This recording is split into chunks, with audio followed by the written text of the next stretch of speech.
Hello everyone, I am बेलाजन और मैं आपका हार्दिक स्वागत करती हूँ हमारे चैनल इंग्लिश वाणी पर। फ्रेंड्स, आज है संडे यानी वीकेंड और वीकेंड के लिए हर कोई प्लान करता है कि मैं वीकेंड पे मूवी देखूंगा, मैं फ्रेंड्स के साथ गेम खेलूंगा या मैं घर पे ही आराम करूंगा। इस तरह से जब हम कुछ फ्यूचर के लिए प्लान करते हैं या कोई सेंटेंस ऐसा बोलते हैं कि हम फ्यूचर में कुछ काम करेंगे, तो उस तरह के सेंटेंसेस को हम इंग्लिश में कैसे बोल सकते हैं आज की क्लास में हम सीखेंगे वो। लेकिन उससे पहले मैंने आपको लास्ट क्लास में हिंदी में कुछ वर्ड्स दिए थे, उन्हें इंग्लिश में क्या कहते हैं हम पहले उन्हें देख लेते हैं। हमारा सबसे पहला वर्ड था दर्द होना। दर्द होने को इंग्लिश में कहा जाता है पेन। इसी के साथ एक और वर्ड यूज किया जाता है एक। लेकिन पेन और एक में एक छोटा सा डिफरेंस है। अगर आप वो डिफरेंस जानना चाहते हैं तो मुझे कमेंट बॉक्स में कमेंट करके जरूर बताएं।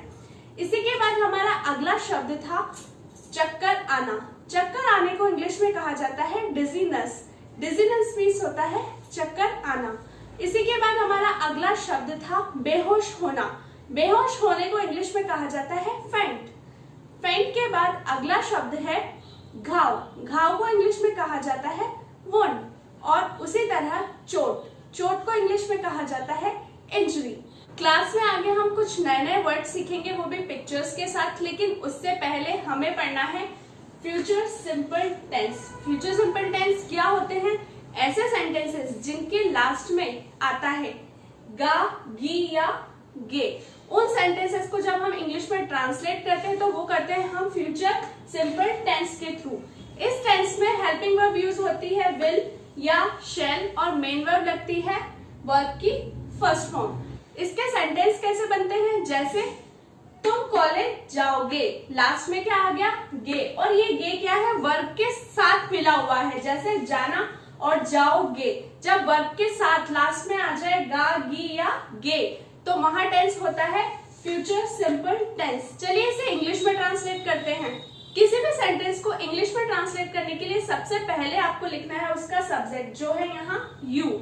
यू के जस्ट बाद हम लगाएंगे हेल्पिंग वर्ब। हमें पता है फ्यूचर टेंस में हमेशा आई और वी के साथ शेल को यूज किया जाता है, बाकी एनी अदर सब्जेक्ट के साथ हम यूज करते हैं विल।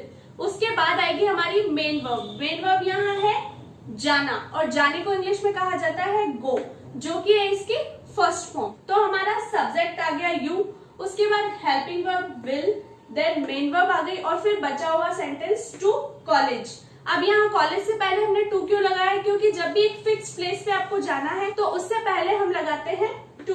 तो हमारा सेंटेंस हुआ you will go to college. अब इसी सेंटेंस को आप नेगेटिव कैसे बनाएंगे? जैसे तुम कॉलेज नहीं जाओगे।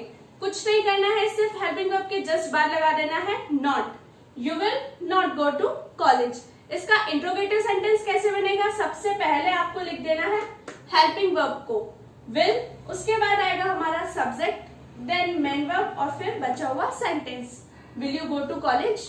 अब इसी का WH वर्ड के साथ सेंटेंस कैसे बनेगा चलिए देखते हैं। तुम कहाँ जाओगे? यहाँ क्या क्वेश्चन पूछा है? कहाँ।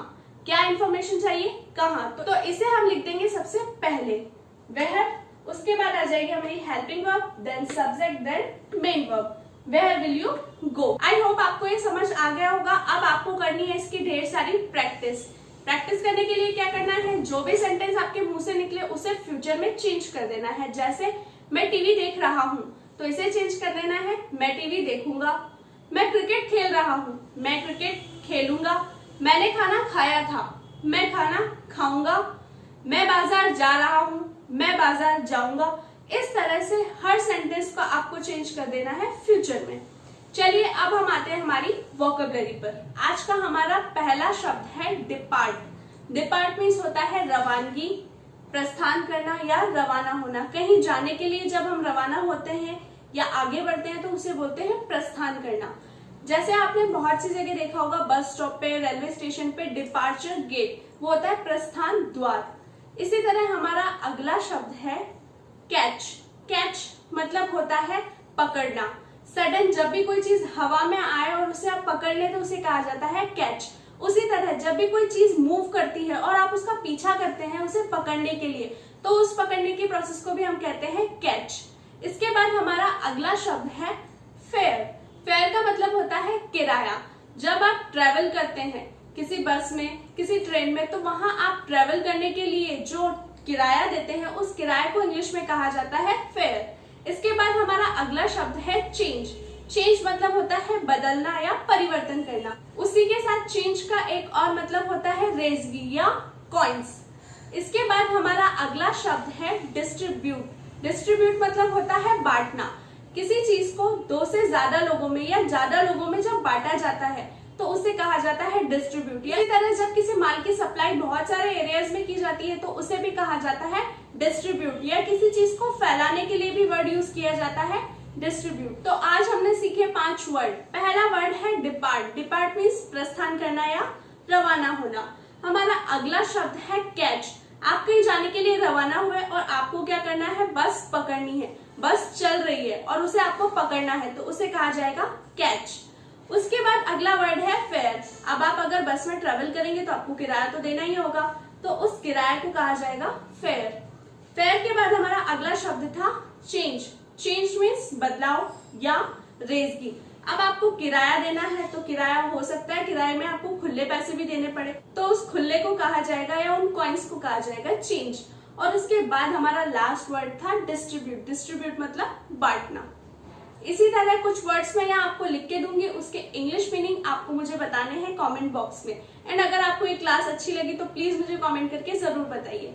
ओके फ्रेंड्स, बाय बाय, मिलते हैं नेक्स्ट क्लास में। तब तक डू प्रैक्टिस।